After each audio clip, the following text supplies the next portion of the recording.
Thank you. All right, Professor Naomi Damba, yes, 50 years of Biafra.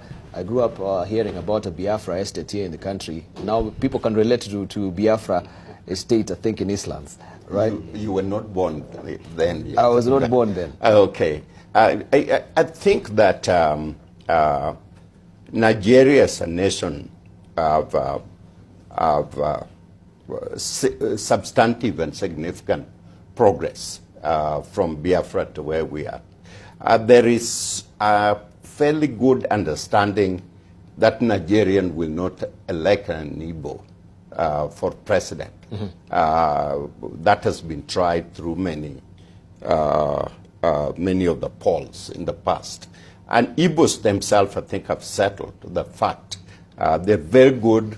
They're very good business people. Yes. In fact, they're calling themselves the Jews of Africa.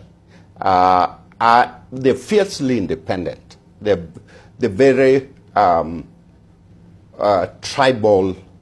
They're very strong ethnic group, very expressive. They're everywhere in the world. They're very adventurous.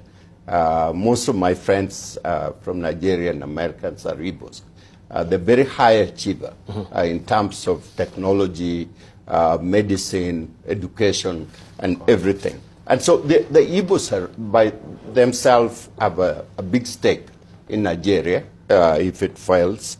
I think the big issue is the scale on which you divide the pie. Nigeria basically depends on oil as the major income of the country. Nigeria is the third world provider of oil to America. The question is, where does that money go? There are people who've stuck in their garage dollars, packs and packs of dollars. Right. I mean, they steal in a big way. And so the issue is the means on which the benefit of this oil encompass all Nigeria. Right. That's the big question. And we've seen recently also the resurgence of the poster boy of Biafra, so to speak, Nnamdi Kanu, who is the indigenous leader of Biafra right now. Yes. So the Biafra state in itself, or the Biafra mentality, is still very rife with the Nigerians, especially with the Igbos. Very briefly, Professor. That's dying. The younger Igbos are more international, they're more national Nigerian than the Biafra. I don't think that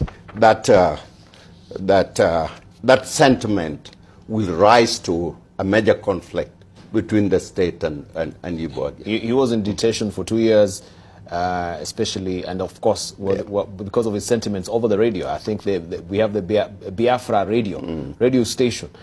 How pivotal is it? Because we get in segments with some of his channels as well when it comes to security breaches as well.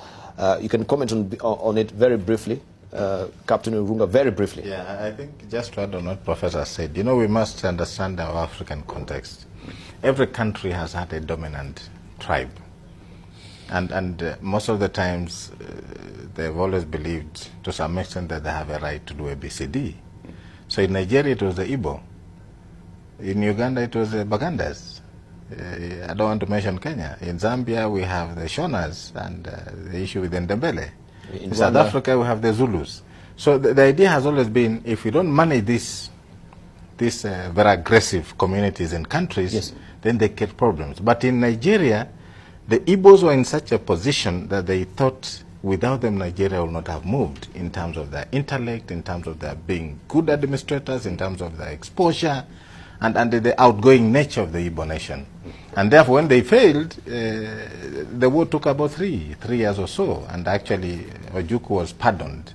That's how the war ended. And of course, he died. Is he alive or he died? No, he died. He died the other day.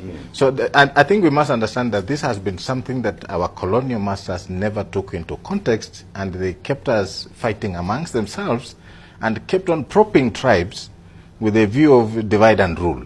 And therefore, that's how we must understand. That is how the Biafra thing came about. All right, thank you. Yes. Thank you.